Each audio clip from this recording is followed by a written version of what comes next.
यक्ष विचारतो की किम नु हित्वा प्रियो भवेत. म्हणजे काय सोडलं की आपण प्रिय होतो. काय बरं सोडायला पाहिजे? खरं तर अनेक गोष्टी सोडायला हव्यात, पण युधिष्ठिरांनी उत्तर दिलंय की मान सोडला ना तर आपण प्रिय होतो. मान म्हणजे अभिमान किंवा अहंकार. दोन माणसांना एकत्र आणण्यापासून सगळ्यात मध्ये जो रोखतो ना तो असतो अहंकार. आजच्या भाषेत इगो. मी तिथून चालले होते, साधं लक्ष सुद्धा दिलं नाही, बस एवढीशी गोष्ट पुरते आपल्याला त्या माणसाची कायमचं शत्रुत्व घ्यायला. पण आपण थोडासा पुढे जाऊन विचार नाही करू शकत की बाबा काय असं झालं होतं म्हणून त्यांनी माझ्याकडे लक्ष दिलं नाही. कदाचित तो त्याच्या विचारांमध्ये असेल, कदाचित कुठल्या तरी प्रश्नामध्ये असेल, किंवा खरंच कदाचित त्याचं लक्ष माझ्याकडे गेलं नसेल. पण आपल्यातला जो अहंकार असतो ना तो इतका गुणी नसतो. तो लगेच आपल्याला त्याची तक्रार ऐकवत असतो. हा जो मी असतो ना तो फार अवघड आहे.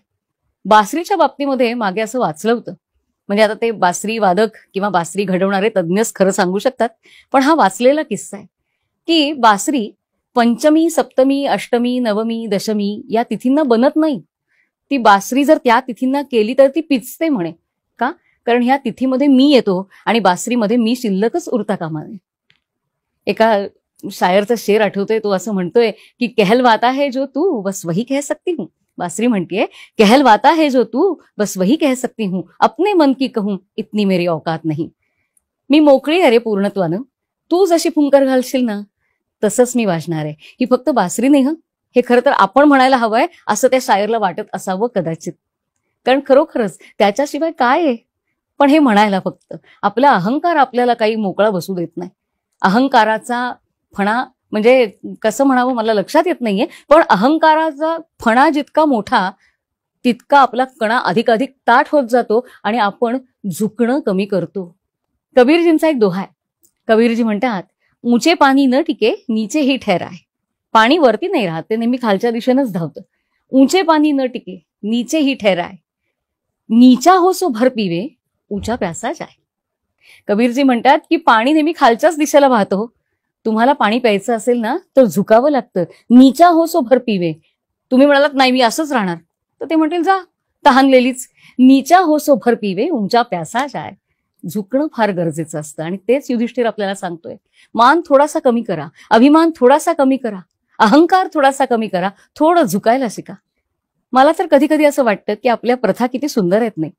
लग्न होतं आणि लग्न झाल्यानंतर तारा बलम चंद्र बलम तदेव हा श्लोक झाल्यानंतर मधला अंतरपाठ दूर होतो आणि मग वरानं वधूला आणि वधूनं वराला माळ घालायचे. ही माळ घालताना दोघांची स्थिती काय असते? माळ घालताना समजा वर वधूला माळ घालतोय तर वधूनी थोडं झुकायचं असतं आणि वधू वराला माळ घालते तेव्हा वर उंच असला तरी सुद्धा त्यांना झुकायचं असतं. मला वाटतं संसाराच्या पहिल्या पावलातच आपली ही प्रथा आपल्याला हे शिकवते की ताठ मानेनं जरूर जगावं, पण घरामध्ये मात्र थोडंसं झुकायला शिकावं. कारण जोपर्यंत आपण झुकत नाही, समोरच्याचं मन पाहायला शिकत नाही, तोपर्यंत आपला विकास होऊ शकत नाही.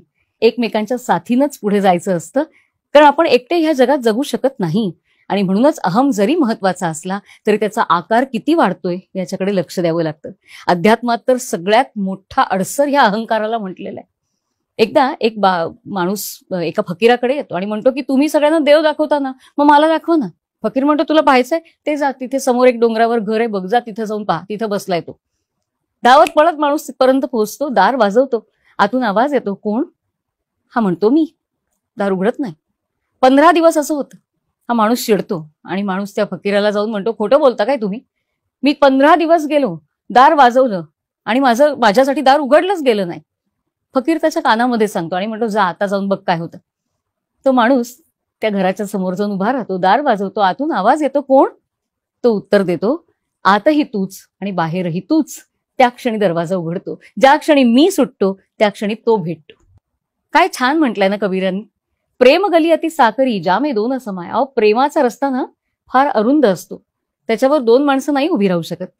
आणि मग त्याला पुढे जोड देताना कबीरजी म्हणतात, जब मैं था तर भारी नाही. जेव्हा मी उभा होतो ना तेव्हा तो नव्हता तिथे, तो म्हणजे भगवंत. आणि आता जेव्हा भगवंत उभा आहे ना तेव्हा मीला मुळी वावच नाही, अशी ही प्रेमगली. तेच सांगतायत युधिष्ठिर सुद्धा की थोडासा अहंकार कमी करूया, थोडासा मान कमी करूया, थोडासा इगो कमी करूया. त्यानं काहीही नुकसान होणार नाही, उलट आपलं जगणं सुकर होईल, फक्त आपल्यासाठी नाही तर इतरांसाठी सुद्धा.